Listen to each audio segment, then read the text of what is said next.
Hello guys, आज हम chapter 13 probability की कंप्लीट रिवीजन करेंगे। तो हम स्टार्ट करते हैं एक्सरसाइज 13.1 से। एक्सरसाइज 13.1 में हमारे पास क्या यूज होता है, कंडीशनल प्रोबेबिलिटी। यानी प्रोबेबिलिटी तो है लेकिन कंडीशनल, यानी उस पर कुछ ना कुछ कंडीशन लगी होंगी। तो जैसे हम देखते हैं हमारे पास कंडीशनल प्रोबेबिलिटी में क्या होता है, P of E by F. P of E by F means क्या होता है, यानी एफ अगर इवेंट हो चुकी थी, यानी हमें दो इवेंट दी गई होगी ई और एफ। अगर एफ इवेंट हो चुकी थी उसके बाद ई इवेंट होने की प्रोबेबिलिटी हमारे पास क्या होगी, इसको हम कैसे निकालते हैं, P of E intersection F upon P of F. यानी दोनों इवेंट का इंटरसेक्शन की प्रोबेबिलिटी अपॉन जो नीचे दिया गया होगा अपॉन उसकी प्रोबेबिलिटी। अगर आपसे पूछे P of F by E की प्रोबेबिलिटी, तब हमारे पास P of E intersection F, दोनों में ये तो सेम ही रहेगा। नीचे अगर ई है तो हमारे पास पी ऑफ ई की प्रोबेबिलिटी हो जाएगी अगर हमें पी ऑफ एफ बाई ई निकालना दिया जाएगा। और इस एक्सरसाइज में हमारे पास कंडीशनल प्रोबेबिलिटी का हमारे पास यही मेन फॉर्मूला यूज होगा। और हमें क्या क्या प्रॉब्लम आ सकती है उन सबको हमने लिस्ट आउट कर रखा है। एक बार हम इस एक्सरसाइज का कंप्लीट यानी इस चैप्टर का कंप्लीट ओवरव्यू ले लेते हैं। तो उसके बाद जैसे हमारे पास क्या है, P of A union B, यानी ये हमारे पास फॉर्मूला यूज होगा। P of A union B is equal to किसके बराबर होता है, P of A plus P of B minus P of A intersection B. यानी कहीं कहीं हमें एक्सरसाइज में क्या मिलेगा, ए इंटरसेक्शन बी मिसिंग मिलेगा, तो हम इस फॉर्मूले से निकाल लेंगे। यानी यूनियन दिया गया होगा, दोनों की प्रोबेबिलिटी दी गई होगी, तो इंटरसेक्शन की वैल्यू निकल जाएगी। अगर तो इंटरसेक्शन दिया होगा, ये तीनों चीज़ दी होंगी, तो यूनियन पूछ लेंगे, तो हम इस फॉर्मूले से आसानी से निकाल सकते हैं। तो इसका भी हमारे पास यूज होगा इस चैप्टर में। तो आपको ये भी ध्यान रखना है, P of A union B is equal to P of A plus P of B minus P of A intersection B. उसके बाद कोइन का केस हमारे पास या तो हमारे पास पेपर में या तो आपको पेपर में ही मिल जाएगा, वरना हर एक एक्सरसाइज में कॉइन का केस हमारे पास दिया गया है। तो कॉइन के केस में अगर हमने कॉइन को वन टाइम टॉस किया है तो आपको ध्यान रखना है सैंपल स्पेस हमारे पास क्या होगा, हेड या तो टेल। यानी या तो कॉइन पे हेड आ सकता है या तो टेल, ही हमारे पास क्या होगा, सैंपल स्पेस। उसके बाद अगर हमने कॉइन को टू टाइम टॉस किया, तो हमारे पास सैंपल स्पेस क्या होगा, head head head tail tail head tail tail. ठीक है, यानी हो सकता है दोनों बार हेड आया हो सकता है दोनों बार टेल आई हो सकता है पहली बार हेड आया हो, सेकंड टाइम टेल आई हो सकता है फर्स्ट टाइम टेल और सेकंड टाइम हमारे पास हेड आया हो। अगर हमने कॉइन को टू टाइम टॉस किया है, अगर हमारे पास आया, अगर हमने कॉइन को थ्री टाइम टॉस किया है, तो उसके लिए सैंपल स्पेस क्या रहेंगे, उसके लिए हमें सैंपल स्पेस बनाने आने चाहिए। उसके बाद जो जो कंडीशन दी गई होगी उसको आप आसानी से सैंपल स्पेस से देख के निकाल सकते हैं। जैसे थ्री टाइम अगर हमने कॉइन को टॉस किया है, तो two raise to the power three, यानी two raise to the power, coin पे हेड या टेल दो ही चीज़ आ सकती हैं। रेज टू दी पावर जितने टाइम टॉस किया वो पावर में ले जाएंगे, two raise to the power three यानी 8, तो 8 सैंपल स्पेस बनेंगे।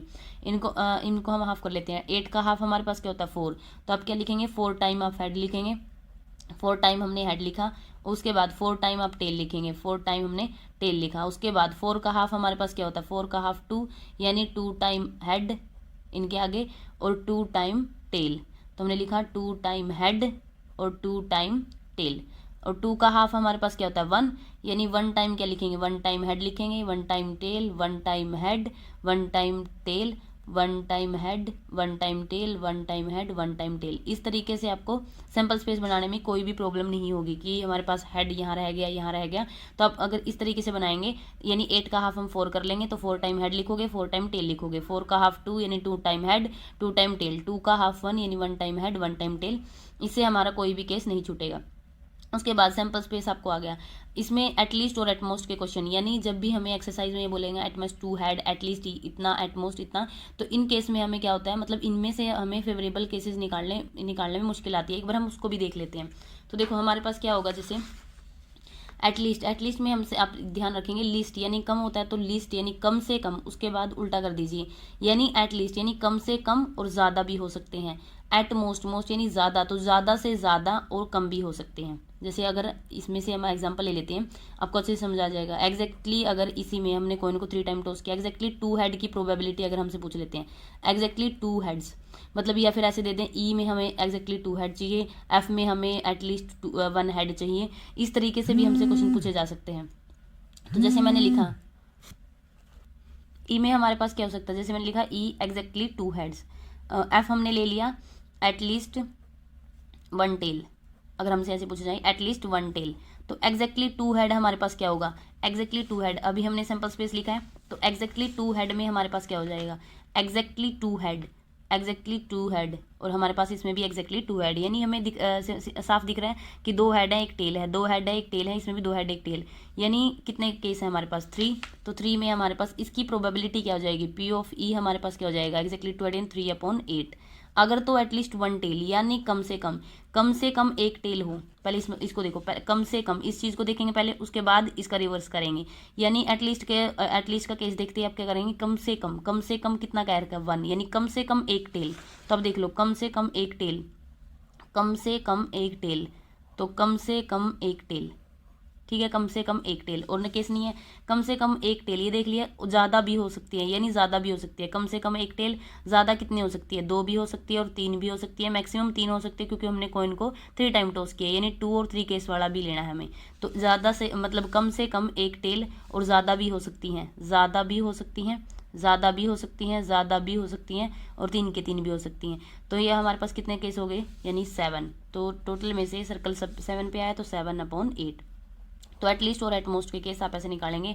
एटमोस्ट में आप क्या करते हैं, अगर यहाँ लिखता है एटमोस्ट वन टेल, यानी ज़्यादा से ज़्यादा एक टेल, ज़्यादा से ज़्यादा एक टेल पे आप क्या करते हैं, ज़्यादा से ज़्यादा एक टेल, ज़्यादा से ज़्यादा एक टेल, और ज़्यादा से ज़्यादा एक टेल, और कम भी हो सकती हैं, ज़्यादा से ज़्यादा एक टेल और कम भी हो सकती है, यानी एक भी ना हो, तो एक भी टेल ना हो, तो ये वाला केस, तो हम ऐसे निकालते हैं, ठीक है।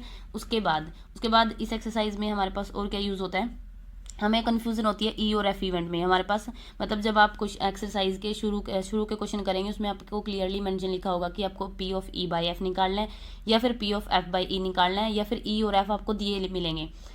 अगर आप ये वीडियो देख रहे हैं और आपको हेल्पफुल लग रही है, तो मेरी आपसे रिक्वेस्ट है कि आप इसको एक्सरसाइज वाइज मतलब मैथ को खोलते रहें, ताकि आपको पता लगता रहे कि हम क्या बोल रहे हैं। तो जो शुरू के क्वेश्चन है उसमें हमें क्लियरली मेंशन किया गया है ई बाई एफ और एफ बाई ई, या फिर ई और एफ इवेंट क्या रही होंगी। जो लास्ट के क्वेश्चन है उनमें हम ई और एफ क्या लेंगे, ताकि हमारा क्वेश्चन मतलब सेम, मतलब एक्सरसाइज में सेम ही वे चलता रहे। यानी हर बार अगर हमें P of E by F, देखो अगर हर क्वेश्चन में P of E by F ही चलता रहा, तो हम आपको P of E intersection F, और नीचे एफ है तो एफ, तो हमें यही फॉर्मूला लगा के आंसर निकाल देना है, ठीक है। तो हम ऐसा ही कुछ करेंगे। तो जैसे ही भी आप लास्ट के क्वेश्चन पढ़ेंगे, उनमें जिस लाइन में हमारे पास होगा फाइंड द प्रोबेबिलिटी, या फिर व्हाट इज द प्रोबेबिलिटी, उस इवेंट को आपने हमेशा ई लेना है, और जो गिवन दैट जो दी गई होगी यानी हो चुकी होगी, वो आपको एफ लेना है। तो उस क्वेश्चन में हमेशा आपको यही निकालना पड़ेगा, यानी P of E by F ही निकालना पड़ेगा। वो बोलेंगे व्हाट इज द प्रोबेबिलिटी, और उसके बाद मतलब व्हाट इज द प्रोबेबिलिटी कुछ भी दे दिया जाएगा, और गिवन दैट जो भी होगा उसमें पी ऑफ ई बाई उसमें उसको आप एफ ले लेंगे, तो P of E by F आपको निकालना पड़ेगा। P of E by F हमारे पास क्या होता है, यानी अगर एफ इवेंट हो चुकी थी उसके बाद ई इवेंट हुई है, उसकी प्रोबेबिलिटी हमारे पास क्या रहेगी। तो आपको कंफ्यूज नहीं होना है, ई और एफ इवेंट हमारे पास क्या लेनी है। आप जब भी फाइंड द प्रोबेबिलिटी या व्हाट इज द प्रोबेबिलिटी, मतलब उसके आगे जो भी इवेंट वो डिस्क्राइब करेंगे उसको आपको ई ले लेना है, और गिवन दैट वाली इवेंट को आपको एफ लेना है, और उसके बाद बिल्कुल आंख बंद करके आपको P of E by F निकाल देना है। आपका क्वेश्चन बिल्कुल भी गलत नहीं होगा, ओके। उसके बाद है एक्सरसाइज 13.2। एक्सरसाइज 13.2 में हमारे पास क्या है, एक्सरसाइज 13.2 में हमारे पास इंडिपेंडेंट इवेंट्स हैं। इंडिपेंडेंट इवेंट्स हमारे पास कौन सी होती हैं, जिन दो इवेंट्स का इंटरसेक्शन की प्रोबेबिलिटी अलग अलग, उनके मतलब अलग अलग जो इवेंट हैं उनकी प्रोबेबिलिटी के इनटू, यानी उनकी मल्टीप्लाई के अगर इक्वल हो, तो हमारे पास इवेंट कैसी हो जाती है, इंडिपेंडेंट इवेंट। यानी हम बोल सकते हैं P of E intersection F अगर P of E into P of F के इक्वल होगा, तो हमारे पास इवेंट कैसी होंगी, इंडिपेंडेंट इवेंट्स। उसके बाद एक दो टर्म मिलेगी आपको एक्सरसाइज में जब आप देखेंगे, विद रिप्लेसमेंट या फिर विदाउट रिप्लेसमेंट की टर्म क्या होती है। विद रिप्लेसमेंट यानी मैंने एक बॉल मतलब एक बैग में 6 बॉल है और 2 रेड बॉल है, मतलब अलग अलग बॉल्स हैं। मैंने क्या किया, एक बॉल निकाली, और उसके बाद जो सेकंड बॉल अगर मुझे ड्रॉ करनी है, तो पहली बॉल को मैं रख दूंगी, उसके बाद एक बॉल ड्रॉ की, वो हमारे पास हो जाएगा विद रिप्लेसमेंट। यानी अगर मैंने पहले बॉल निकाली और उसके बाद वो वापस भी रख दी, उसके बाद फिर एक बॉल निकाली, वो तो विद रिप्लेसमेंट। और विदाउट रिप्लेसमेंट यानी मैंने पहले बॉल निकाली, वो अलग रख दी, उसके बाद सेकेंड बॉल निकाल के लाए हम बैग में से, यानी विदाउट रिप्लेसमेंट, ठीक है। उसके बाद यही फॉर्मूला जो हमारे पास ये भी यूज़ हो जाएगा, P of A union B. इसको आपको ध्यान रखना है, P of A plus P of B minus P of A intersection B इसके यूनियन की प्रोबेबिलिटी के बराबर होता है। उसके बाद आपको क्या ध्यान रखना पड़ेगा, एंड जहाँ भी आपको मिलेगा इस एक्सरसाइज में एटमोस्ट कॉमन बोथ इंटरसेक्शन, ये हमारे पास सब इंटरसेक्शन को यानी इसको इस सिंबल को रिप्रेजेंट करेंगे, और जो भी हमारे पास और होगा एटलीस्ट होगा यूनियन, ये इस सिंबल को रिप्रेजेंट करेंगे, ठीक है। आइदर और के केस में हमारे पास यूनियन हो जाएगा, नाइदर और नोर के केस में हमारे पास इंटरसेक्शन हो जाएगा। इस एक्सरसाइज के जब आप आगे के क्वेश्चन देखेंगे, शुरू के क्वेश्चन में हमसे इंडिपेंडेंट इवेंट्स हैं कि मतलब पूछ रखा है इंडिपेंडेंट इवेंट्स हैं कि नहीं है, ठीक है। उसमें आपको कोई प्रॉब्लम नहीं होगी। बाद के क्वेश्चन में हमें पी ऑफ जैसे आइदर मतलब ये इवेंट नहीं है, इंटरसेक्शन या फिर यूनियन, इन सब के बारे में पूछा गया है, तो उनमें हमें डी मॉर्गन्स लॉ की हेल्प मतलब ज़रूरत पड़ेगी। तो यहाँ तक तो आपको पता लग गया होगा कि एंड अगर ए एंड बी पूछा है, यानी ए एंड बी पूछ लिया, ए और बी को इवेंट दे दी, probability of A and B पूछ लिया, तो ए इंटरसेक्शन बी निकालना पड़ेगा। ए और बी दे दिया, यानी और का यूज़ कर दिया, ए और यू, तो आपको लिखना है ए यूनियन, यानी ए यूनियन बी। अगर आपको लिखा होगा ए और बी, तो ए यूनियन बी। एंड होगा तो इंटरसेक्शन, ठीक है। तो नाइदर और नोर के केस में आपको इंटरसेक्शन लेना है, और नाइदर यानी ना तो ए चाहिए और ना तो बी चाहिए, तो नाइदर और नोर के केस में इनके बीच में इंटरसेक्शन आएगा। और अगर यही केस आइदर और का होता तो हम ए यूनियन बी। उसके बाद डी मॉर्गन्स लॉ हमें क्या बोलता है, प्रोबेबिलिटी, मतलब ना तो ये चाहिए ना तो ये चाहिए, और इनके बीच में अगर यूनियन है तो क्या होगा, आपको सिंपल ध्यान रखना है, जो यूनियन होगा वो हमारे पास इंटरसेक्शन में चेंज हो जाएगा, यानी probability of as it is A और बी भी ऐसे, जो यूनियन होगा वो इंटरसेक्शन में, और जो डैश है वो होल का डैश चला जाएगा, यानी P of A intersection B का होल डैश, ठीक है। ये डी मॉर्गन्स लॉ, ये हमने क्लास +1 में किया था। और अगर P of A dash intersection B dash है, तो ये हमारे पास हो जाएगा P of A union B का होल डैश, ठीक है। इंटरसेक्शन हमारे पास यूनियन में, और जो अलग अलग का डैश है वो यहाँ। उसके बाद P of A intersection B dash हमारे पास क्या होगा, 1 minus P of A intersection B निकाल सकते हैं, यानी किसी इवेंट की होने और ना होने की प्रोबेबिलिटी का सम हमारे पास क्या होता है 1, तो यानी P of A intersection B dash को अगर हम इस साइड उठा के लाएंगे तो प्लस का हो जाएगा, इज इक्वल टू 1, तो हम इसको ऐसे निकाल सकते हैं। Same P of A union B का डैश, यानी 1 minus P of A union B हम निकाल सकते हैं। उसके बाद है हमारे पास एक्सरसाइज 13.3, उसमें हमारे पास क्या है, उसमें हमारे पास बेस थ्योरम। बेस थ्योरम में हमसे रिवर्स प्रोबेबिलिटी पूछी जाती है, यानी उल्टी करके प्रोबेबिलिटी पूछी जाती है। तो हमारे पास इसमें क्या होता है, पी ऑफ इवन अपॉन ए, यानी अगर ए इवेंट हो चुकी है उसके बाद इवन इवेंट होने की प्रोबेबिलिटी हमारे पास क्या होगी। तो इसके लिए हमारे पास पी ऑफ इवन जो यहाँ निकालना होगा वही ऊपर आएगा, मतलब जो हमें पूछा गया होगा वही टर्म ऊपर आएगी, इंटू उसकी कंडीशनल प्रोबेबिलिटी। कंडीशनल मीन्स ये तो प्रोबेबिलिटी होगी इवन की, और अब इस पर कंडीशन क्या लगी है, मतलब इवन हो चुकी थी, ए आने मतलब ए होने P of A by E one होने की प्रोबेबिलिटी हमारे पास क्या रही होगी। इसको हम एक एग्जांपल से समझते हैं। जैसे आप देखेंगे इस एक्सरसाइज का एग्जांपल देखेंगे, एक्सरसाइज के जो भी मतलब 13 चैप्टर के एक्सरसाइज के जितने भी क्वेश्चन हैं हमने इस चैप्टर के अपलोड कर दिए। अगर आपको क्वेश्चन किसी भी क्वेश्चन में दिक्कत है तो आप देख सकते हैं। ये हम एक कंप्लीट रिवीजन ले रहे हैं कि किस एक्सरसाइज में हमारे पास कौन कौन सी टर्म यूज़ हो रही है, ताकि आपको एक दिन अगर आपको मतलब इतना टाइम ना लगे सारे क्वेश्चन देखने के लिए फिर निकालने के लिए, तो आप एक ओवरव्यू आपके दिमाग में बना रहे कि एक्सरसाइज में कौन सी एक्सरसाइज में कौन सा फॉर्मूला है, फिर कौन सी टर्म यूज़ होगी। तो इसको हम एक एग्जांपल से देखते हैं। A doctor is visit to a patient from the past experience it is known that the probability that he will come by train, bus, scooter और by other means of transport are respectively. यानी एक doctor patient के पास visit करता है, past experience से देखा गया है कि probability that he will come by train, अगर वो ट्रेन से आता है, बस से आता है, स्कूटर से आता है या फिर अदर मीन्स ऑफ ट्रांसपोर्ट से आता है, तो इनकी प्रोबेबिलिटी हमें डिफरेंट दी गई है। The probabilities that he will be late, मतलब वो आता तो है लेकिन वो लेट हो जाएगा, 1/4 प्रोबेबिलिटी है, 1/3 प्रोबेबिलिटी है, 1/12 प्रोबेबिलिटी है। इफ़ ही यदि ही कम्स बाय ट्रेन, यदि वह ट्रेन से, बस से, स्कूटर से आता है, ठीक है। But if he comes by other means of transport, लेकिन अगर वो अदर मीन्स ऑफ ट्रांसपोर्ट से आता है तो वो लेट नहीं होगा, he will not be late, यानी लेट नहीं होगा। अगर ट्रेन, बस और स्कूटर से आता है तो ये प्रोबेबिलिटी है हमारे पास कि वो लेट हो जाएगा। उसके बाद लिखा व्हेन ही अराइव्स, जब वह पहुंचा, ही इज लेट, लेकिन वह लेट था। What is the probability that he comes by train, मतलब वह पहुंचा तो वो लेट था, इसकी प्रोबेबिलिटी हमसे पूछी गई है कि वो ट्रेन से आया था, ठीक है। तो हमारे पास इसमें इवेंट E1, E2, E3 जितने भी हमारे पास 2 इवेंट दी गई है, क्वेश्चन में 3 इवेंट दी गई है, तो पहले उनको हमें कैरी आउट करना पड़ेगा कि इवेंट E1 क्या हो सकती है, E2 क्या हो सकती है, उसके बाद इनमें कॉमन इवेंट क्या रही होगी, उसके बाद इनकी कंडीशनल प्रोबेबिलिटी। क्वेश्चन बिल्कुल आसान है बेस थ्योरम का, अगर आप इसको ध्यान से समझेंगे। देखो E1 हमारे पास क्या होनी चाहिए, E1 हमारे पास होनी चाहिए यानी वो ट्रेन से आया। E2 हमारे पास क्या हो जाएगा, यानी बस से आया। और E3 हमारे पास क्या हो जाएगा, स्कूटर से आया। और E4 हमारे पास क्या हो जाएगा, अदर मीन्स ऑफ ट्रांसपोर्ट, यानी अदर मीन्स ऑफ ट्रांसपोर्ट से आया, ठीक है। अब P ऑफ E1 हमारे पास क्या होना चाहिए, P ऑफ E1 इन्होंने खुद मेंशन किया है कि अगर वो ट्रेन से आता है इसकी प्रोबेबिलिटी कितनी है 3/10। अगर तो वो P ऑफ E2 यानी बस से आता है इसकी प्रोबेबिलिटी हमें गिवन है 1/5। मेरी आपसे रिक्वेस्ट है, आप एग्जाम्पल जब हम ये कर रहे हैं तो आप बुक आपके साथ होनी चाहिए। अगर तो आपको वीडियो अच्छी लग रही है तो प्लीज़ इसको ध्यान से देखिएगा। P ऑफ E3 हमें दी गई है 1/10, यानी अगर वो स्कूटर से आता है। P ऑफ E4 ये हमारे पास कितना दिया गया है 2/5। अगर आप देख सकते हैं, देखो ट्रेन, बस और स्कूटर अगर से वो अगर आता है, मतलब आता है, तो उसकी प्रोबेबिलिटी दी गई है 3/10, 1/5, 1/10 एंड 2/5। यही हमने लिखा है। उसके बाद ए इवेंट हमारे पास क्या होगी, ये तो हमारे पास E1, E2, E3, E4 हो गई। ए हमारे पास क्या होगी, ही विल लेट, मतलब वो लेट होगा। ही विल लेट मतलब क्वेश्चन में वो आया और उसके बाद लेट होने की प्रोबेबिलिटी है ना, ये सब में कॉमन है। मतलब पहुंचा कि वो, मतलब वो टाइम से पहुंचा या वो लेट पहुंचा, तो लेट पहुंचने की बात की गई है, तो ये हमारे पास क्या हो जाएगा कॉमन इवेंट। तो P ऑफ, मतलब अब देखो, अब या तो इवन इवेंट हुई होगी कि मतलब उसने लिखा ना व्हेन ही अराइव्स, मतलब जब वो पहुंचा वो लेट था। मतलब अब हमारे पास क्या हो गया, अगर तो वो ट्रेन से आया था, P ऑफ इवन, अगर तो वो ट्रेन से आया था फिर वो लेट हो गया, इसकी प्रोबेबिलिटी हमें कितनी दी गई है, यही तो लिखा है, the probability that he will be late are. मतलब वो ट्रेन से आया, बस से आया, स्कूटर से आया, रिस्पेक्टिवली वो लेट हो जाएगा इन प्रोबेबिलिटी से। तो अगर E1 यानी अगर वो ट्रेन से आया और फिर वो लेट पहुंचा, इसकी प्रोबेबिलिटी हमें दी गई है 1/4।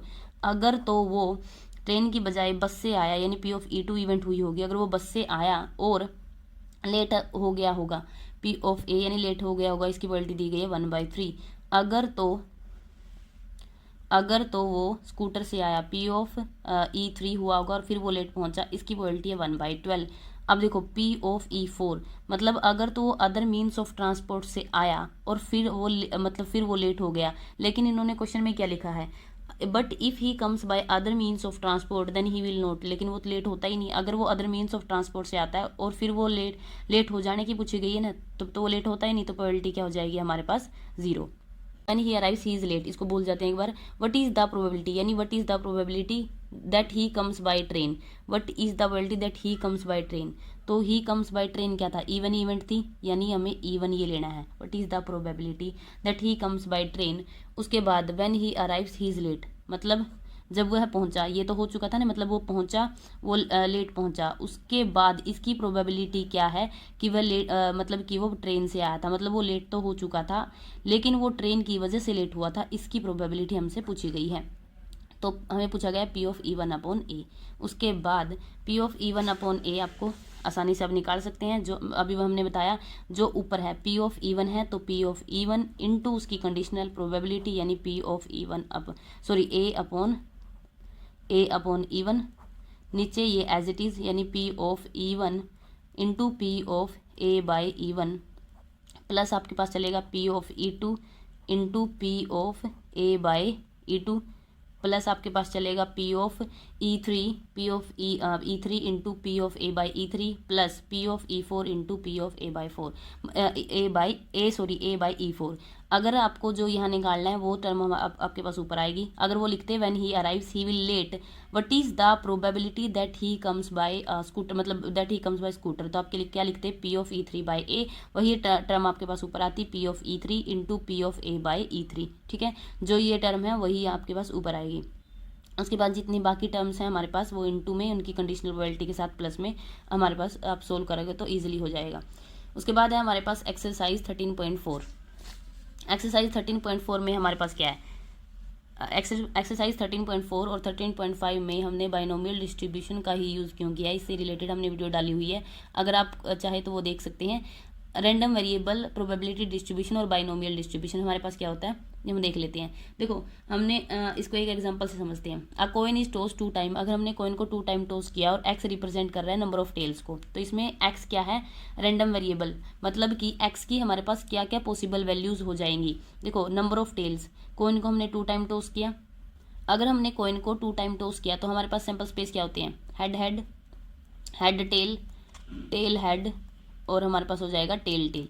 ठीक है, एक्स हमारा किसको रिप्रेजेंट कर रहा है, नंबर ऑफ टेल्स को, यानी हो सकता है जब हमने कॉइन को टॉस किया एक बार भी टेल ना आई हो सकता है 1 टाइम टेल आई हो सकता है 2 के 2 टाइम टेल आई हो। एक्स किसको रिप्रेजेंट कर रहा है, नंबर ऑफ टेल्स को। कॉइन को हमने अगर 2 टाइम टॉस किया है तो एक्स की पॉसिबल वैल्यूज हमारे पास क्या होंगी, 0, 1, 2, यानी हो सकता है एक बार भी टेल ना आई हो सकता है एक बार आई हो सकता है दोनों के दोनों टाइम हमारे पास क्या आई हो, टेल आई हो। तो इसकी प्रोबेबिलिटी देखो, एक्स हमारे पास हो गया, ये हमारे पास इसके पॉसिबल केस हो गए 0, 1 और 2, ये हमारे पास हो गया। उसके बाद इनकी प्रोबेबिलिटी हमारे पास क्या होगी, इनकी प्रोबेबिलिटी हमारे पास क्या होगी, जब भी हमारे पास x की जो पॉसिबल वैल्यूज होंगी वो हमारे पास रैंडम वेरिएबल होगा, और इन सब की जब p ऑफ x यानी इन सब की अगर प्रोबेबिलिटी हम निकाल देंगे और उसको ऐसे इस टेबल में लगा देंगे तो हमारे पास क्या हो जाएगी, प्रोबेबिलिटी डिस्ट्रीब्यूशन।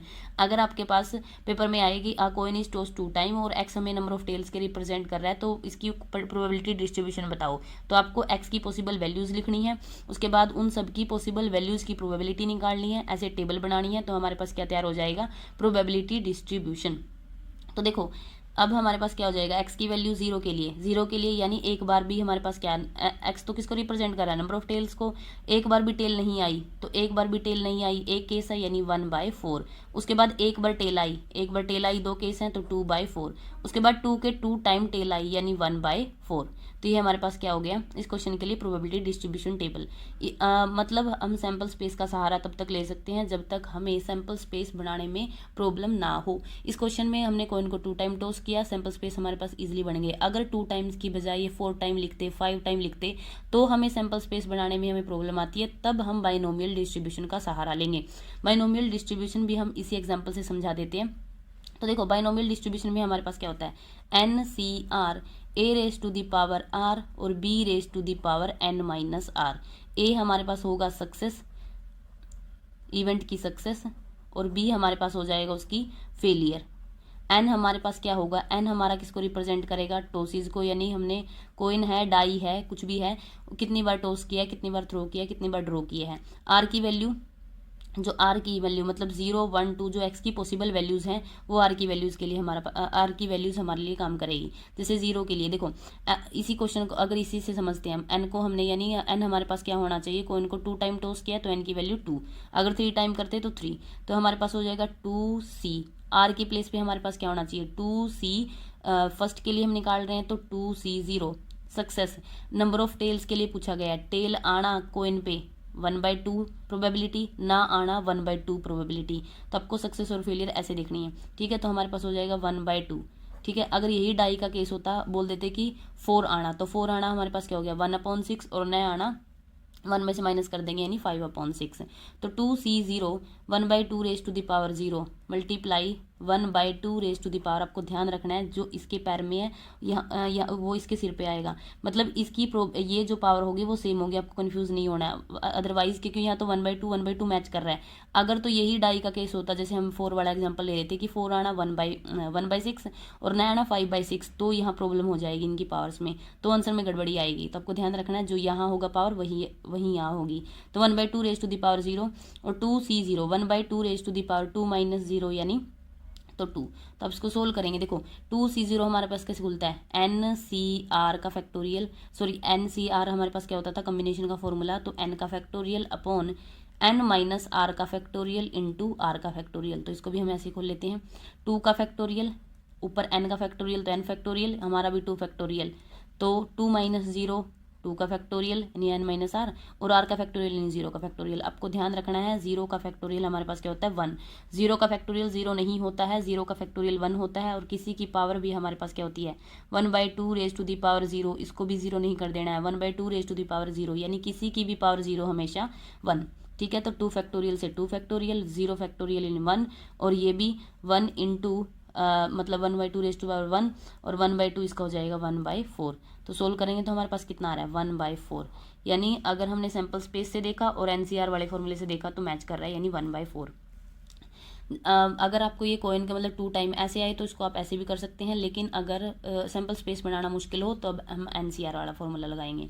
उसके बाद इस एक्सरसाइज में हमारे पास रैंडम वेरिएबल आपसे पूछा जाएगा, प्रोबेबिलिटी डिस्ट्रीब्यूशन आपसे पूछा जाएगा, और उसके बाद 13.4 के जो हमारे पास मीन एंड वेरिएंस के क्वेश्चन को कट किया गया है।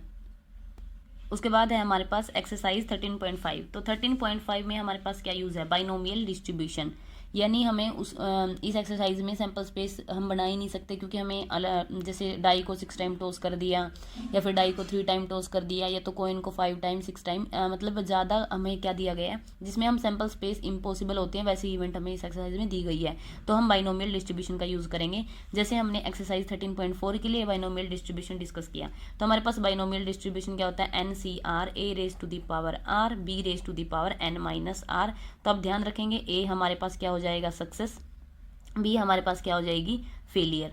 ठीक है। ए हमारी इवेंट हो जाएगी सक्सेस के लिए, जो भी दिया है, जैसे कॉइन का केस है, कॉइन पे सक्सेस आना, हेड पूछा गया है, टेल पूछा है, 1/2 अब ध्यान रखेंगे। उसके बाद डाई पे 4 आना 1/6, 5 आना 1/6, 4 से ग्रेटर आना यानी 5 और 6 यानी 2/6। तो आप ऐसे इजीली निकाल सकते हैं, इजीली प्रोबेबिलिटी है ये तो हमारे पास, यानी सक्सेस और फेलियर हो गया।